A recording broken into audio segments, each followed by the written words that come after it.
สบายดีพี่น้องประชาชนบ้านโคกใหญ่มื้อนี้จะมาวิเคราะห์การวิเคราะห์แผนการสร้างทางและการขอความคิดเห็นจากประชาชนสบายดีพ่อแม่พี่น้องทุกท่านมื้อนี้เฮามารวมกันเรื่องสำคัญที่เกี่ยวข้องกับชีวิตประจำวันของเฮาทุกคน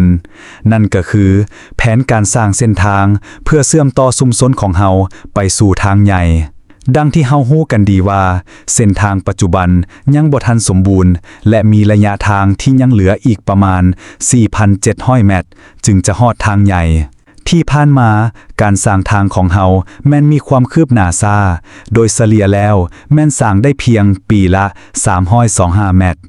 นั่นสร้างมาแล้ว2ปีใช้เงินไปแล้วครอบครัวละ 800,000 กีบประมาณ 1,000 ครอบครัวถ้าหากเฮายังเฮ็ดแบบเก่าต่อไปคาดคะเนว่าจะต้องใช้เวลาถึง14ปีเส้นทางจึงจะสำเร็จสมบูรณ์แน่นอนว่าการรอท่าถึง14ปีนั่นเป็นระยะเวลาที่ยาวนานและอาจจะสร้างความบ่สะดวกให้กับพ่อแม่พี่น้องหลายท่านวิเคราะห์ทางเลือกในการสร้างทางเพื่อให้เส้นทางสำเร็จไวขึ้นโดยเฉพาะแม่นการเฮ็ดให้สำเร็จภายใน1ปีถ้าระดมทุนจากภายในชุมชนของเฮาโดยอิงใส่การคาดคะเนค่าใช้จ่ายเฉพาะวัสดุสำหรับการสร้างทางกว้าง6เมตรยาว 4,700 เมตรหนา15ซนรวมทั้งหมดประมาณ 9,37,370 บาทรายละเอียดค่าวัสดุแม่นมีดังนี้ปูนซีมัง 4,124,250 บาท 27,500 กระสอบสาย 1,163,250 บาท 2,115 คิวหิน 2,220,750 บาท 4,230 คิวเหล็กเส้น 1,529,120 บาท 47,785 เส้นเส้นละ 6 เมตรรวมทั้งหมด 9,37,370 บาทยังบ่รวมค่าแรงงานถ้าหากเฮามีประมาณ 1,000 ครอบครัวในชุมชนของเฮาและต้องการให้เส้นทางสำเร็จภายใน1ปีโดยการระดมเงินค่าวัสดุด้วยตนเองแต่ละครอบครัวอาจจะต้องได้ประกอบส่วนประมาณ 9,000 ถึง 10,000 บาทขอความคิดเห็นจากประชาชนจากข้อมูลที่กล่าวมาข้างเทิงเฮาอยากขอความคิดเห็นและความเห็นดีเห็นพร้อมจากพ่อแม่พี่น้องทุกท่านว่า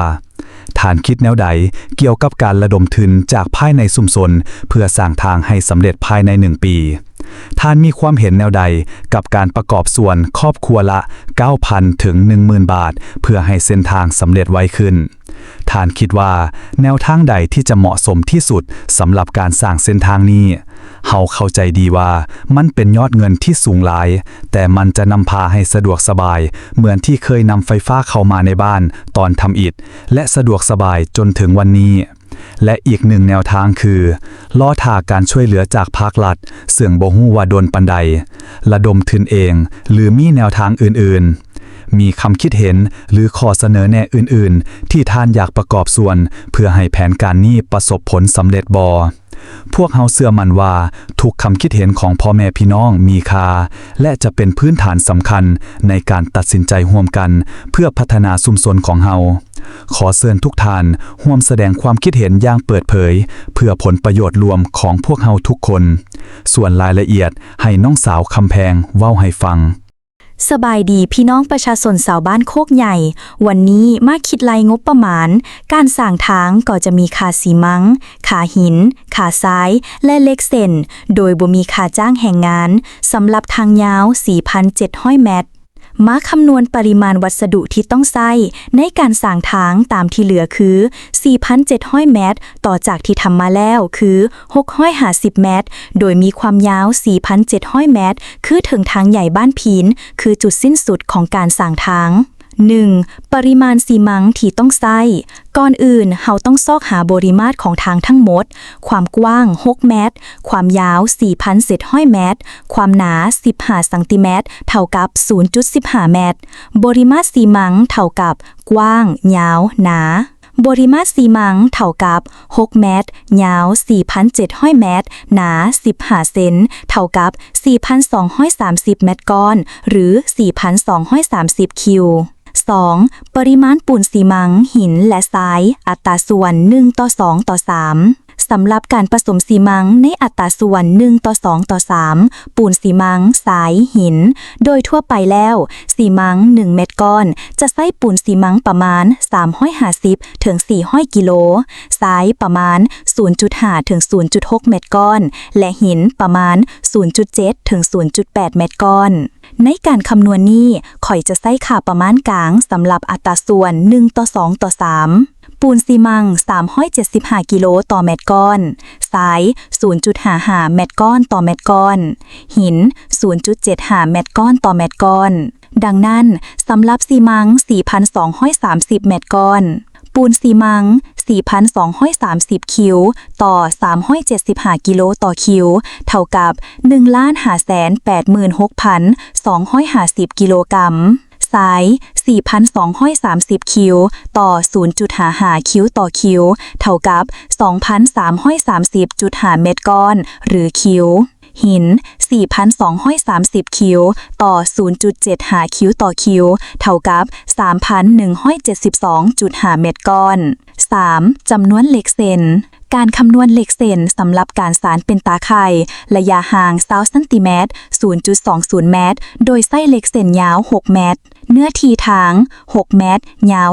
4,700 เมตรเท่ากับ 28,200 ตาเมตรจำนวนเหล็กเซนตามความกว้างขนานไปกับความยาว 4,700 เมตรจำนวนแถวตามความกว้าง 6 เมตรห่างกัน20เซนบวก1สำหรับเส้นแคมสุดเท่ากับ30บวก1เท่ากับ31เซนแต่ละเส้นจะมีความยาว 6 เมตรสรุปปริมาณวัสดุที่ต้องใช้ปูนซีมัง 1,586,250 กิโลหรือ 31,725 กระสอบทราย 2,326.5 คิวหิน 3,172.5 คิวเหล็กเส้นยาว 6 เมตร 47,885 เซนประมาณการค่าใช้จ่ายบ่รวมค่าแรงงานพอเฮ็ดเองทั้งหมดเฮาจะใช้ข้อมูลประมาณการราคาวัสดุในปัจจุบันอ้างอิงจากข้อมูลปี 2024 ถึง 2025 โดยราคาอาจแตกต่างกันไปตามพื้นที่และผู้จำหน่ายประมาณการราคาวัสดุต่อหน่วยปูนซีมังราคาเฉลี่ยประมาณ 2,600 บาทต่อตนและ 1,586.5 ตนเป็นเงิน 4,124,250 บาทสายหยาบราคาเฉลี่ยประมาณ500 บาทต่อคิว 2,326.5 คิวเท่ากับ 1,163,250 บาทหินย่อยเบอร์1หรือ2ราคาเฉลี่ยประมาณ700 บาทต่อเม็ดก้อน 3,172.5 คิวละ700 บาทเท่ากับ 2,220,750 บาทเล็กเส้นกลม RB6 ยาว 6 เมตรราคาเฉลี่ยประมาณ32 บาทต่อเซน 47,885 เซนเซนละ32 บาทเท่ากับ 1,591,120 บาทรวมค่าใช้จ่ายวัสดุทั้งหมดประมาณการรวมค่าวัสดุเท่ากับปูนซีมัง 4,124,250 บาททราย 1,163,250 บาทหิน 2,220,750 บาทและเหล็กเซน 1,591,120 บาทเท่ากับ 9,37,370 บาทสรุปประมาณการค่าใช้จ่ายรวมบ่รวมค่าแรงงานค่าใช้จ่ายวัสดุทั้งหมดในการสร้างทางกว้าง 6 เมตรยาว 4,700 เมตรหนา 15 เซนติเมตรโดยประมาณแมน 9,37,370 บาท 9,37,370 บาททวนขอควรพิจารณาสำคัญราคานี้แม่นเพียงแต่การประมาณการเบื้องต้นราคาตัวจริงอาจแตกต่างกันอย่างหลวงหลายขึ้นอยู่กับสถานที่ผู้จำหน่ายและคุณภาพวัสดุค่าขนส่งวัสดุบ่ได้รวมอยู่ในนี้ซึ่งอาจจะเป็นค่า